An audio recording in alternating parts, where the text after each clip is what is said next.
விசுவாச அறிக்கையை சொல்ல ஆயத்தப்படுவோம். தேவனுடைய கிருபையின் மேல் நான் நம்பிக்கையாயிருக்கிறேன். அவரே எங்களை நேர்வழியாய் நடத்துகிறார். தேவனுடைய ரட்சிப்பினால் என் இருதயம் களி கூறும். நான் எதிர்பார்க்கிறது என் தேவனாலே வரும். எதுவும் எங்களுக்கு தடைபட்டிருக்காது. எதுவும் எங்களுக்கு அடைபட்டிருக்காது. நாங்கள் முன்னேறிக்கொண்டே இருப்போம். ஆயிரம் ஆயிரம் நன்மைகள் அனுதினமும் எங்களை சூழ்ந்திடும். என் தேவன் எபனேசராய் எங்களை நடத்துகிறார். கர்த்தருக்குள் மகிழ்ந்திருப்பேன். எனக்கோ என் பிள்ளைகளுக்கோ ஒன்றும் குறைவுபடுவதில்லை. என் விண்ணப்பங்களையும் என் ஜெபங்களையும் தேவன் ஏற்றுக்கொண்டிருக்கிறார். எனக்கு பதில் தருகிறார் என்று விசுவாசிக்கிறேன். பொல்லாப்பு எனக்கு நேரிடாது. வாதை என் கூடாரத்தை அணுகாது.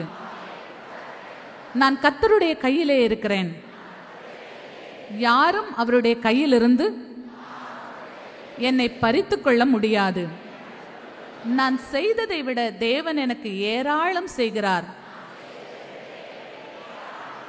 நான் நினைப்பதற்கும் வேண்டிக் கொள்வதற்கும் அதிகமாய் எனக்கு செய்கிறார். தேவன் என்னுடன் இருந்து கடைசி வரை என்னை காப்பார். மரண பரியந்தம் என்னை காப்பார். என் பேரை தேவன் பெருமைப்படுத்தி இருக்கிறார்.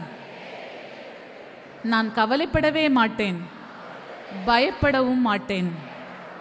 என் காரியத்தை தேவன் பொறுப்பெடுத்து விட்டார். அவருடைய தழும்புகள் என்னை காக்கிறது. சத்துரு எய்த அம்புகளை எல்லாம் தெரிப்பட்டு உடைந்து போக பண்ணுகிறார். என் ராஜ்யம் பெரிதாகும். என் பிள்ளைகள் உண்மையுள்ளவர்களாய் தேவனை சேவிப்பார்கள். அவர்கள் ஏராளமான ஆசீர்வாதங்களை சுதந்தரித்துக் கொள்வார்கள்.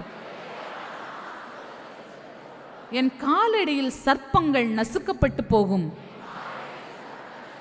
ஒரு தாய் தேற்றுவது போல தேவன் என்னை தேற்றுகிறார். நான் தேவனை நம்பி இருக்கிறேன். என் ஆயுசு நாட்களை அவரே விருத்தியாக்குகிறார். இயேசு கிறிஸ்துவின் நாமத்தில் ஆமேன், ஆமேன், ஆமேன்.